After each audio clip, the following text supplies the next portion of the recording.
everyone had a good lunch. We're going to deal now with item 6D. Nope.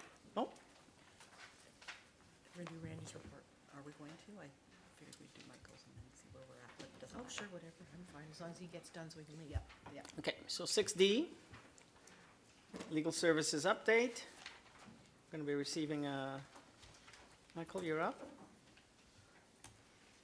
So on the motion to receive, can I get a mover, please? Moved by Councillor Burley, seconded by Councillor Mackey. Michael, you're on. Thank you, Warden. County Council, good afternoon. The purpose of this report is just to give everyone an update on the status of the development of the Legal Services Department. Having been in the chair for just under a year now, we thought it wise to come back, let everyone who was here on the previous council give an update, bring anyone else up to speed on what we've been doing. Essentially, there are two prongs of work that the department has taken on, excuse me, right now. That is prosecution services in general, internal solicitor services. With respect to prosecution services, we've been carrying out prosecutions since the middle of March of this year, having taken over from Middleborough and Stevens, who'd been doing them on contract for the county for quite some time. With respect to that, we have a excuse me, full-time provincial prosecutor, Suzanne Coles, who's been working with us and who's taken on a tremendous load in terms of jumping into what is a relatively busy court schedule and taking on this flow of charges that comes through. And in addition, we've also moved at this time for a one-year period to add additional resources to the department to assist in sorting out the workload there. And I'm very happy, noted that we've hired Jacqueline Morrison on, who's finished in the deputy clerk's chair, but is very happy to re-engage her lawyer's license and come back and work in the department. So we're very happy to have Jacqueline.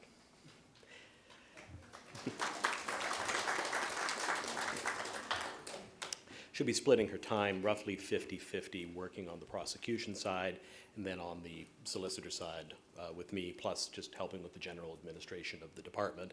Thankfully, it's small. There's not a lot of that, but there's a bit of paperwork from time to time to be done. We've been working in prosecution services to try to streamline the flow of charges as much as possible. Under the previous, excuse me, I'm getting a cold. Under the previous system, prosecutions were typically dealt with on the hearing date that was scheduled when anybody did seek a hearing. That meant that typically they'd be having discussions with the prosecutors, receiving their disclosure, considering things starting at the start of the day then, and so they may not actually wind up before the Justice of the Peace until quite late in the day. Having Suzanne here in the office, being able to deal with the matters as they come in, she's able to get disclosure out in a much quicker fashion to defendants than had previously been provided. She's able to provide resolution positions where they're appropriate, the plea bargaining that occurs, work with agents and paralegals and lawyers to make sure that they're able to get things resolved ahead of time as much as is possible, at least to the extent they take that to the Justices of the Peace. The Justices have been very welcoming of her input, and the court day is becoming much more streamlined as a result, and they're able to put the efforts in where they need them to. This is, of course, just with respect to Part 1 offenses. We still haven't heard whether, if and whether we'll be receiving carriage of Part 3 prosecutions.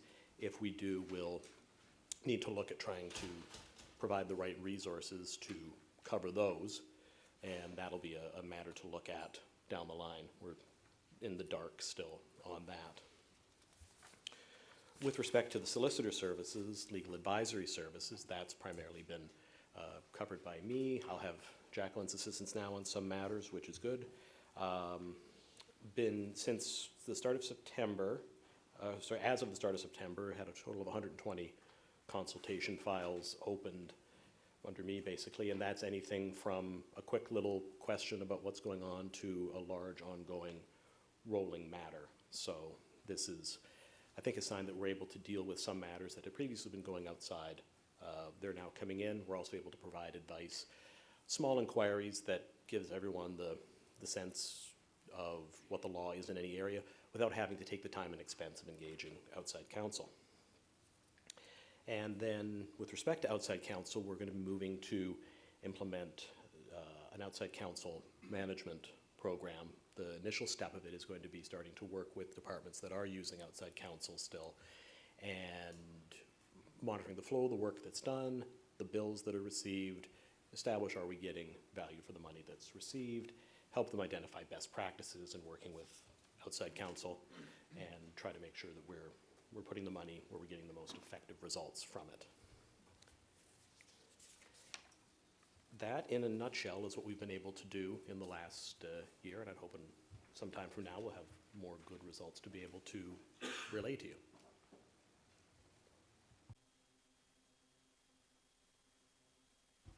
Thank you for that. Any questions? Good lunch. I call the vote. All those in favor? And any opposed? That is carried. Thank you.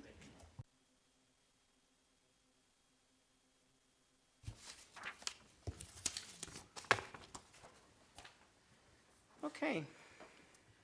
Item 6E, dealing with bicycle lanes. Pat, you're on. I look for a mover to put the item on the floor. Councillor Boddy moves, seconded by Councillor Robinson. And Pat, you're on.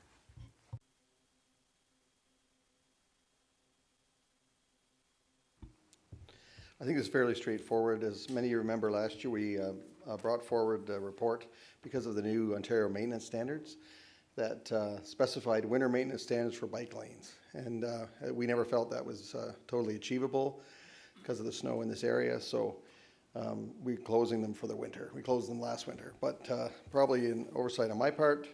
They were only closing them until the end of winter 2019. So this new bylaw is going to be brought forward, closing them every year from October 15th to April 15th.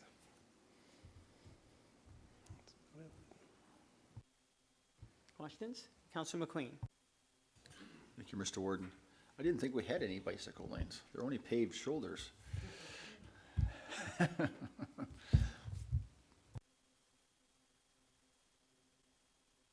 think I keep pressing that button too soon. Anyway, we actually, the three listed in the report, there's actually three that are identified as bicycle lanes because many years ago we had marked them with the pavement marking of the cyclists. So those are our three that we feel are actually bicycle lanes.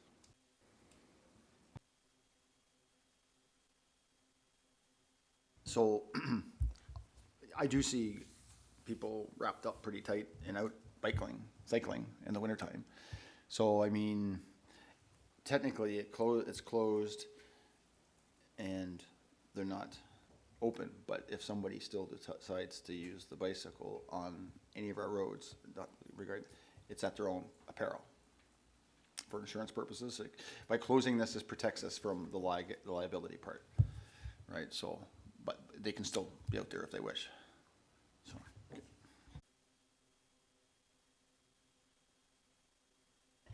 Anyone else? I call the question. Oh, we do have someone, do we, over here? Councillor Bartnicki, I apologize. Just want to follow up on Councillor McQueen. It isn't illegal for a cyclist to be using Grey Road 1, Grey Road 19 within this closed period if they should choose to do so. Am I correct?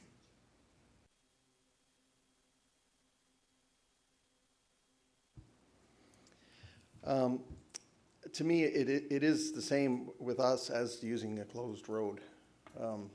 Maybe Michael would know this better than me, but people use closed roads all the time as well. Drive around barricades, that type of thing. So for us, these bicycle lanes are closed. Probably won't be enforced by anybody, but I'm not sure if there's going to be anybody. I don't think anything's going to happen, but it's just kind of genuinely to protect us from liability. Yeah. My understanding is if you drive on a closed road, you better check your insurance, right? Councillor Riddle?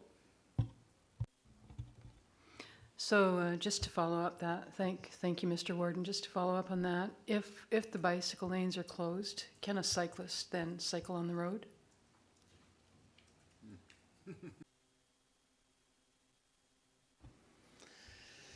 They are a vehicle, so they would be able to do that, I suppose, yeah, but I guess they'd be under their own issues again.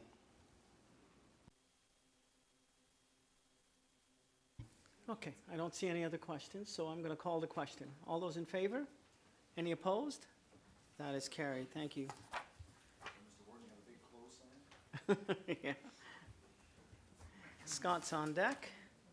We're dealing with item 6F, the Town of the Blue Mountains official plan on short-term accommodations. I'm looking for a mover to put the item on the floor. Councillor Keaveney moves, seconded by Councillor Hutchinson. Scott, you're on. Great. Thank you, Warden Hickson, members of council. I'll start by saying that the Town of Blue Mountains should be commended for all their work on this topic. They've been a leader across the province in terms of trying to develop both official plan policy and zoning provisions and licensing in the field of short-term accommodations, and they predated sort of the current buzz around this with respect to things like Airbnbs and their policies go back a few years before. And I realize stories from planning conferences aren't intensely interesting, but I'll just share a quick anecdote. We did have a planning conference with 800 planners across the province in Blue Mountain Resorts a few years ago, and the town was presenting on this topic, and the room that they chose to have the presentation in was overflow, and people were lined up right out the door because so many municipalities across the province are dealing with this in one form or another and have really been watching what the town has gone through. So kudos to the Town of Blue Mountains for that. With that being said, the county approved the town's official plan in June 2016, and at the time, based on the town's request, we withheld our decision on the short-term accommodation policies that they had in place, which were to replace the policies in their previous official plan. As I said, their previous official plan has had policies that were implemented based on an approval by the county and later the Ontario Municipal Board through official plan amendment number 11 at the time. The town's plan defines short-term accommodations to be short-term rentals for less than 30 days, but they don't include things like hotels, motels, bed and breakfasts, or commercial resort units. The town's found over the years that these short-term accommodations do have the ability to create some land use conflict when they're situated in residential neighborhoods, and in some cases you get people renting a house for a weekend or a slightly longer period and cramming too many people in and maybe partying a little too loud and everything else.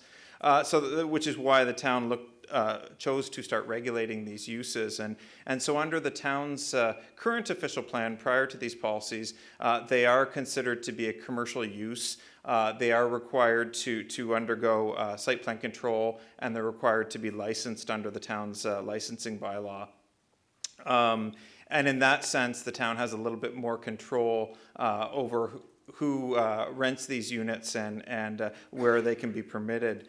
And so the intent of the new policies to go into the new official plan would be basically to reinstate what was in their previous official plan, save and except for they can't use the exact same wording because there's been other designation and terminology changes in the 2016 official plan. So the intent very much is to stay with what was approved by the Ontario Municipal Board a few years ago, but just to update some of the terminology just slightly. The provincial legislation and policy doesn't provide us great guidance on how to deal with such uses. And similarly with the county official plan in Recolor Gray, we have some very general wording, but generally we defer to the detailed policies in municipal official plans. Other than to say that the uses they're considering here would be serviced by municipal water and sewer services and are located in settlement areas, which is where the province and the county plan direct the majority of our growth. The town underwent another robust public consultation on this topic as they were bringing this back forward, both on the changes to the official plan as well as proposed changes to their zoning and licensing provisions. Most of the comments that were received on this had more to do with the licensing than the official plan policies. As such, county staff are satisfied that the proposed policies are consistent with the provincial policy statement and conform to the county official plan. And with the blessing of town staff, we are recommending approval of these policies in the town's official plan, subject to one very minor modification, just in terms of how we reference the mapping associated with this. So that's sort of the Coles notes, and certainly be happy to take any questions if council has. Thank you, Scott. Questions of council? Thank you for the report. I'll call the question. All those in favor? Any opposed? That's carried. Thank you. Item G, this is an interesting one. The potential appeal. I'll call for a mover, just to put the item on the floor, and then certain things will happen after that. Councillor Carlton moves, seconded by Councillor Milne. So who's doing this? Is it Randy or? Very good. Welcome.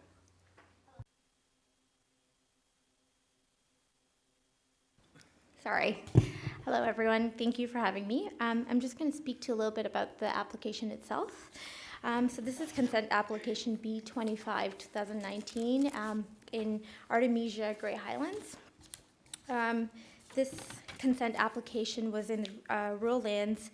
It has the applicant was looking to sever a rural residential lot with approximately 1 hectare, which is shown in the red, and a lot frontage of 73 meters onto Grey Road 30. The retained parcel, which is in the blue, would have a lot area of 39 hectares and a lot frontage of 330 meters onto Grey Road 30. The county planning staff did not have any issues in regards to planning policies. County Transportation Department requested road widening as part of the conditions of consent. The subject application was approved by the Grey Highlands Committee of Adjustment on August 13, 2019. The county's request for road widening was not included as part of the conditions for approval. The county put, at this point, the county put forward a placeholder appeal to the application because the deadline for the appeal occurred before this committee of a whole meeting. There were several conversations that happened between planning staff and transportation staff, and one of our biggest reasons for putting forward a placeholder appeal was to obtain the road widening as is accommodate for future road works and utility needs.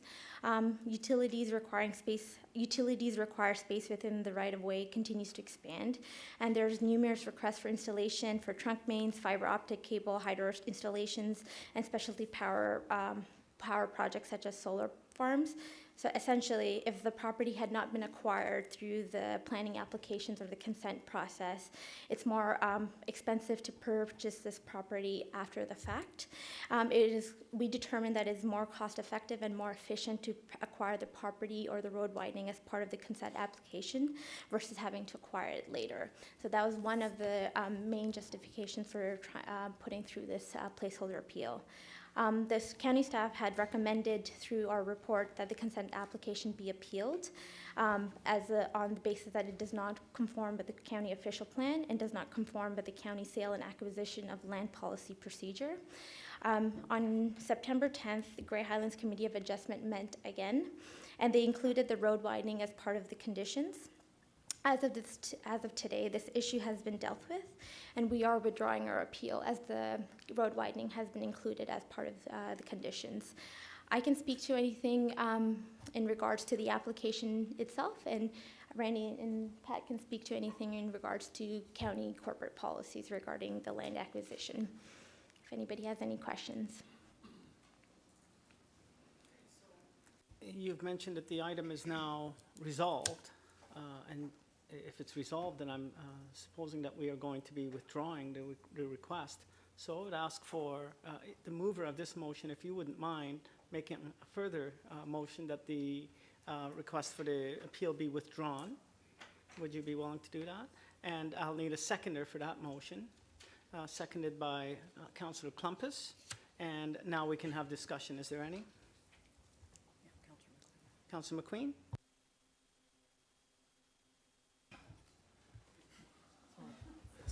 They're not moving, was only that one there, okay. I only get one camera, I don't get four, Thank you, Mr. Warden. And certainly more in a general form, certainly from the community of adjustment, there's been a number of occasions that this request has been added to a condition of a severance. Certainly more and more people are coming and say that this is a little unfair.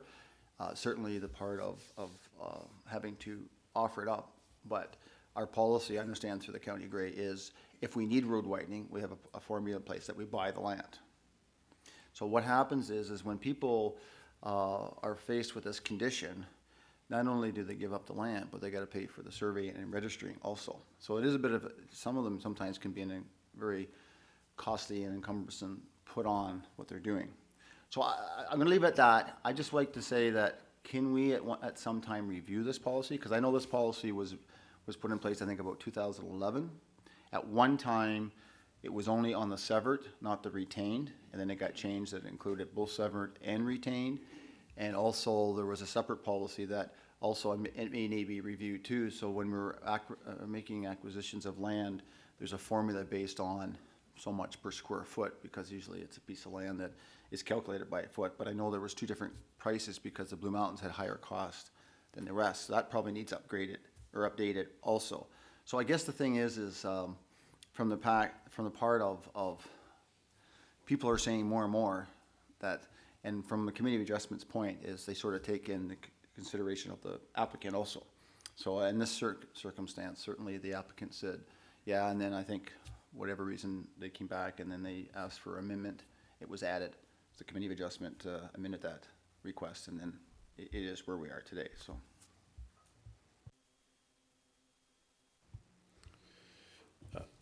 Great comments, and thank you for, just like to thank Greyhound's Community Adjustment for reconsidering the decision and adding this back in. So at the end of the day, I don't think it benefits anyone to go to an LPAT hearing to try to resolve matters such as this.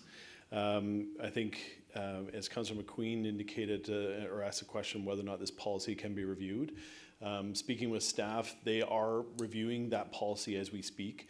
The plan is to bring forward a report in November of this year, which is just a couple months away. And part of that, they're looking at some research in terms of seeing what others are doing with respect to if anyone offers compensation with respect to when they're acquiring lands through a severance process. So part of the report will bring back some information about what others are doing with respect to this. To date, just to let everyone know, so far we haven't found anyone who provides compensation for when lands are acquired through road widening. Not to say that there won't be any found through further research. So we'll be bringing that information forward, and I think that's probably the most appropriate time for council to have a discussion on whether or not there should be any changes made to the sale and land acquisition policy and procedure. Kim? I think we could all, if I may, help ourselves to have a more appropriate conversation, even if we just changed what we were calling this particular kind of transaction. We've always called them road widenings. And of course, the first comment you get back is, well, they're never going to widen that road. But that's really not what they're about anymore. As was mentioned by Hiba, this is really about providing access for running utilities and that sort of thing. And we really can't get away from the need to do that when those lines need to be run. So, I think we need to find a new name for what we call it, because it really isn't about widening the road so much. Service facilitation, how about that, something like that, yeah. Okay, any further discussion? Seeing none, I'll call the question. All those in favor? Any opposed? That is carried. Item 7, other business. Do we have any other business? Seeing none. Item 8, any notices of motion? Councillor Soever. You just need to push your button, okay? Usually good at pushing buttons, but anyway, I'd like to bring a notice of motion regarding the supplementary assessment and urging all municipalities to maximize use their best efforts to maximize their assessment base and including finding all the supplementary assessment that they can.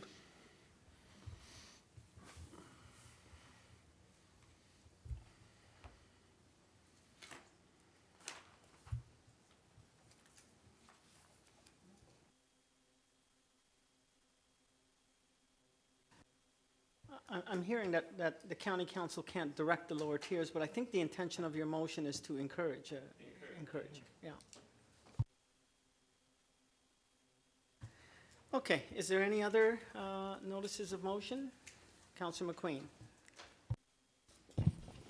It's watching me now. Yes, Mr. Warden and County Council, I'm considering a notice of motion, and it may be in tandem with our lower tier, of creating a committee to look at the opportunity of creating development for tiny homes, pocket development, and also the discussion around smaller lot sizes to accommodate certain development for it. As we hear a lot, is attainable housing is a huge thing. So I'm just sort of throwing it out right now, and I'm going to have a conversation of maybe introducing this at our lower tier. But my thoughts is I think this is a great county county item in the sense that even with having Scott at one of our public meetings a few weeks back, because we reduced, now we no longer have a minimum size home. So there's a lot of conversations that came out of that. And I think for us being leaders in Grey County, I think it's something that I think we need to take that look at, because we know the price of property is getting to the point where it's just unaffordable for young people. And if we could look at ways of creating development that you know, and pocket development is sort of that upcoming type of development that's out there. And I know from our conversation at our public meeting is, I know our current lot size is 0.8 hectares, 2 acres. But is there an opportunity that, I don't know if it would be an amendment to our official plan or addendum, that could we create smaller lot sizes for smaller homes, but they only would be able to be up to a certain size? So, you know, maybe a 1 acre lot, but they're, you know, or the other part of I don't know, if like a condominium type development through pocket development. You know, there's a lot of things that are happening everywhere else. So anyway, I'm considering bringing something forward that would look at a committee that would sort of, and maybe it's countywide, it could include planners, it could be including other councillors, just looking at something that's, I think we need to spur here in Grey County. Oops.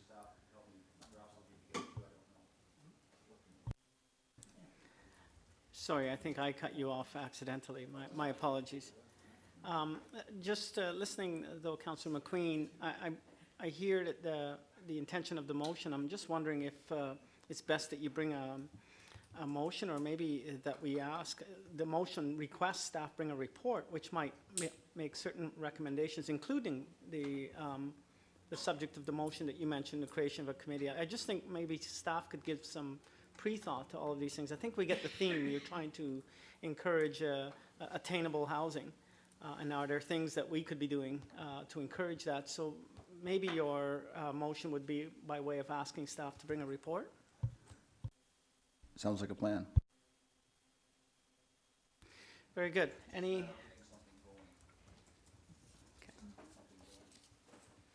Gotcha. Any, sorry, Randy, do you want to add anything there?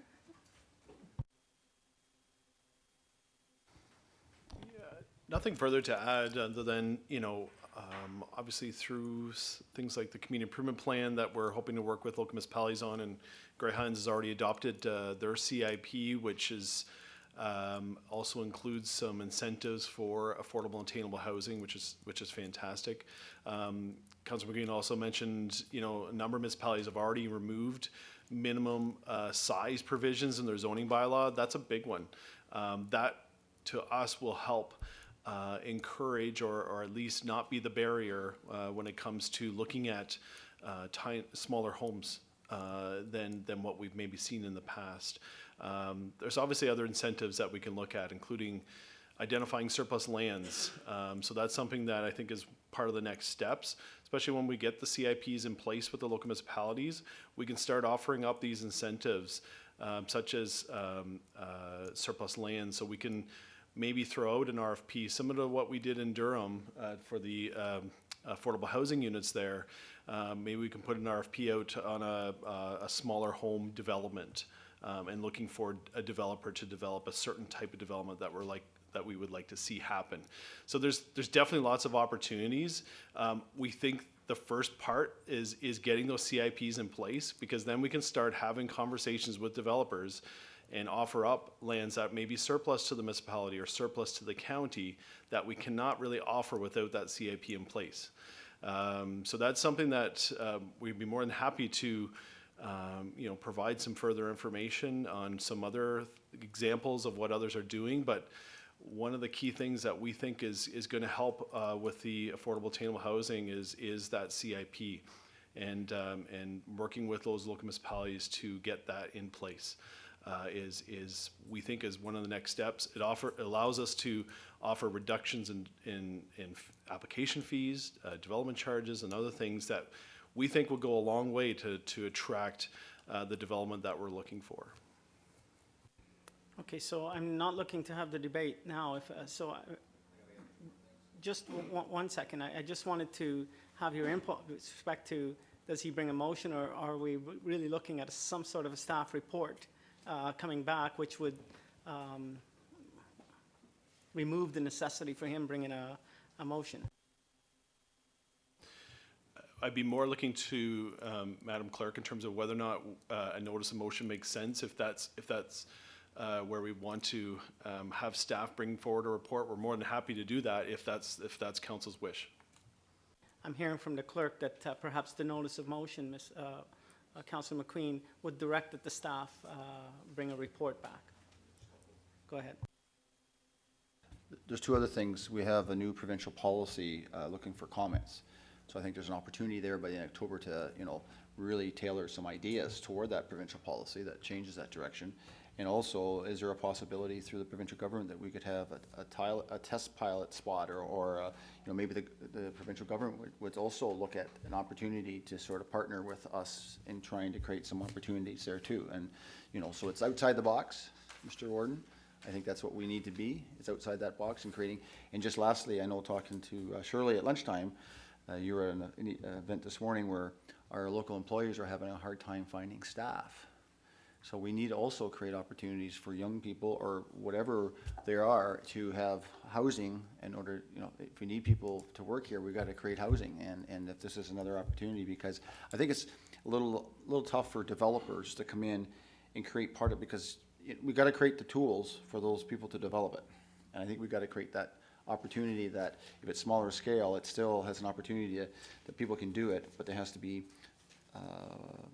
the tools. The toolbox need to have tools in it to make that happen. So I'll leave it at that. So I will do that. I will bring that forward next meeting. Thank you. Thank you. Are there any other notices of motion? Seeing none, then Councillor Burley moves that we adjourn. Seconded by Councillor. Oh, okay, Councillor Little. All those in favor? Any opposed? That's carried. Thank you very much, folks.